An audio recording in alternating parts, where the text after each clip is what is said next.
Today we're diving into the Infinix Note 50X, a budget-friendly powerhouse that might just surprise you. Let's get into the details.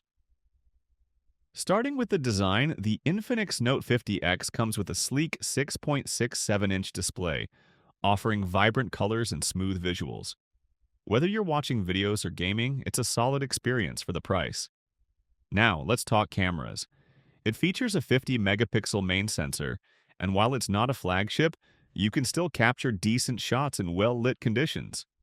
Battery life is another highlight with a massive 5,500 milliamp hours, easily lasting a full day even with heavy use. Under the hood, you get a Mediatek Dimensity 7300 ultimate chipset paired with 6 or 8 gigabytes RAM, handling day-to-day tasks and light gaming without a hitch. Overall, the Infinix Note 50X is a solid option if you're looking for performance on a budget. What do you think? Let me know your thoughts in the comments below. Don't forget to like and subscribe for more tech review. Thanks for watching.